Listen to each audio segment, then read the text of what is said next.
Okay? Now, I want to tell you about the word masir.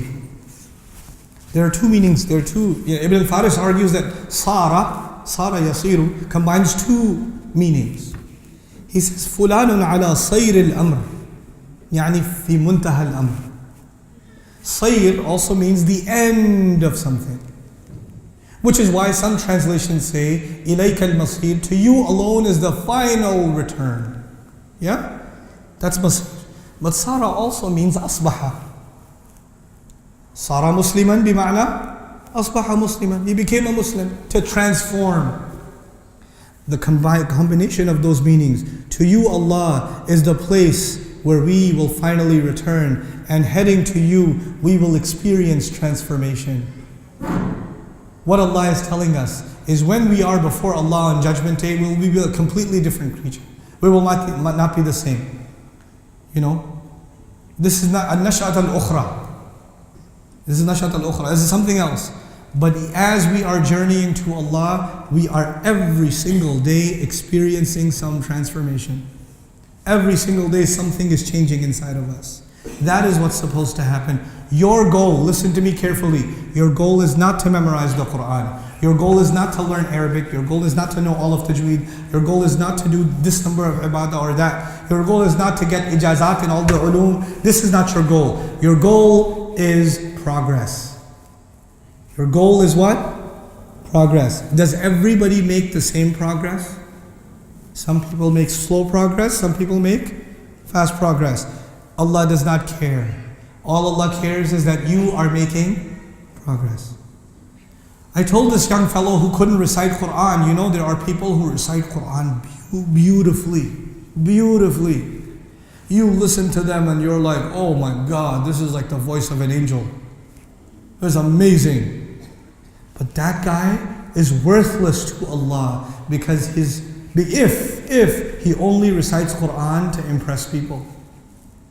Worthless. And you sitting in your living room taking 30 minutes to recite Fatiha and you can't recite the ha properly, you're desi, you say غَيْرِ الْمَغْضُوبِ عَلَيْهِمْ وَلَا الضَّالِّينَ.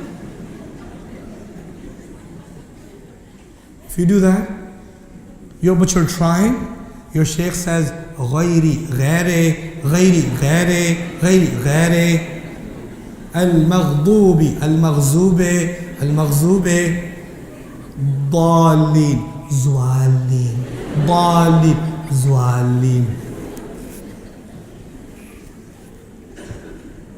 And you know what? Nobody's impressed with your recitation, but he loves it. He loves it. Even though your recitation is totally pendu, is horrible, to me it's bad. To Allah He loves it. Why? Because you're trying. Because you are trying. That's all. That's all it is. We have made artificial goals. There are some people who study Quran. Ladies, I'm talking to you. You have a problem.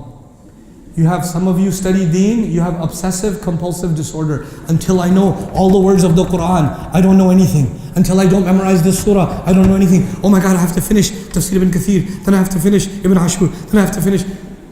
Relax, ladies. Calm down. You have to make progress. You do not, this Deen, this book is so beautiful. But you have to balance your life. You just have to study Deen a little bit. Then you have to live your life. Because the Quran wants you to stop reading Quran. You know that? The Quran doesn't want you to read the Quran all day. Allah يقول سبحانه وتعالى سيروا في الأرض أفلم ينظروا إلى الطير فوقهم فكيف ينظر إلى الطير في المكتبة. اذهب. Go outside, go look at a bird. Here's a Quran exercise, go look at a bird. صافات ويقبضن. Go look at the mountain. Go look at the mountain. أفلم يسيروا في الأرض فينظروا كيف بدأ الخلق. Go look at all kinds of creation on the earth. What is the tafsir of وَالْأَرْضَ وَضَعَهَا لِلْأَنَامِ؟ تعرفون الآية؟ وَالْأَرْضَ وَضَعَهَا لِلْأَنَامِ. The earth, He made it for all kinds of creatures. You know what the meaning of that is? يقول ابن كثير رحمه الله, يقول القرطبي, يقول ابن عاشور, يقول this, يقول... No, wait. اذهب إلى الأرض. Go to the earth and look at the different kinds of creatures Allah put on the earth. You want the tafsir of this ayah? You need to go to the land. You need to see different species. You need to see different kinds of animals. That is the tafsir of this ayah. وَالذَّارِيَاتِ ذَرْوًا. Winds that sail. You can read tafsir of the ayah. When are you going to experience the ayah? When the wind blows. Allah wants you to experience life. He doesn't want you to experience a library, guys. You're not a good Muslim if you study Deen your whole life. That is not what Allah wants. By the way, that's what rabbis do. They study 17 hours a day. They study a lot.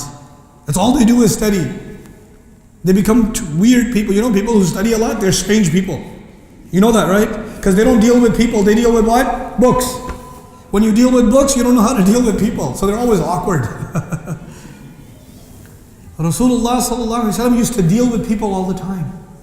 He had a balance in his life. People say, I have no time. I have no time for my family because I'm studying Deen.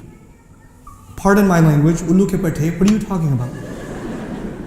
You idiot. What are you talking about? You know Surah Al-Hujurat? Surah Al-Hujurat. إِنَّ الَّذِينَ يُنَادُونَكَ مِنْ وَرَاءِ الْحُجُرَاتِ أَكْثَرُهُمْ لَا يَعْقِلُونَ. People come to Rasulullah sallallahu alayhi wasallam and they knock on his door and he is where? Is he in the masjid? Is he giving da'wah somewhere? Where is he? At home. He's at home. And they come and ask him. And Allah says, don't bother him. When Sahaba stayed too late at the Prophet's house, this is fi sabilillah. But Allah reveals the ayah, you need to go. Leave him alone. He has a family life. He has a family life. We read these ayat, we don't apply them. We have to find balance in this deen. Otherwise, we're going to turn into Bani Israel, and that's not a good thing to be. It didn't work out for them, let me tell you. So now, this transformation, وَإِلَيْكَ الْمَصِيرِ, still on Al-Arsh Al-Azim, لَا يُكَلِّفُ اللَّهُ نَفْسًا إِلَّا وُسْعَهَا.